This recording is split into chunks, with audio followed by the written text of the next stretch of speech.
Dhaka college ছাত্রদলের আহ্বায়ক কমিটিকে অবাঞ্ছিত ঘোষণা করে সড়কে আগুন জ্বালিয়ে বিক্ষোভ করেছেন পদবঞ্চিত নেতাকর্মীরা। এতে ঢাকা কলেজের মিরপুর সড়কে যান চলাচল সাময়িক বন্ধ হয়ে যায়।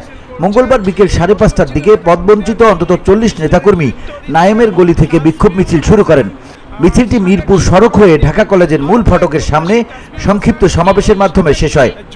এ সময় ঢাকা কলেজ ছাত্রদলের সাবেক যুগ্ম সাধারণ সম্পাদক তারেক জামিল বলেন, 1 মাস আগে ছাত্রদলের সেক্রেটারি নাসিরউদ্দিন নাসিরের এলাকার সুবর্ণচর উপজেলা ছাত্রলীগের সদস্য সচিব ইয়াসিন আরাফাতকে সায়েন্স ল্যাব থেকে ধরে পুলিশে সোপর্দ করেছিলাম।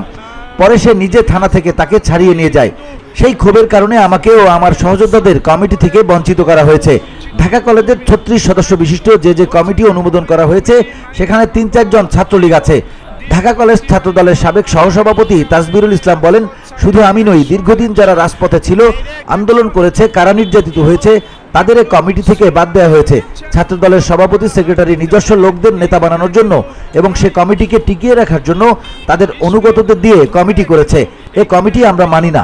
আমরা গত 17 বছর শেখ হাসিনার বিরুদ্ধে আন্দোলন করেছি। আমাদের জীবনের সবকিছু দিয়ে আওয়ামী লীগের বিরুদ্ধে আন্দোলন করেছি।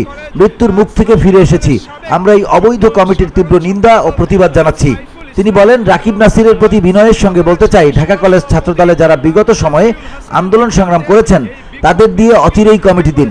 ঢাকা কলেজ ছাত্রদলকে মূল্যায়ন করুন, আর তা যদি না হয় তাহলে আমাদের সঙ্গে এ ধরনের বৈষম্য মেনে নেব না।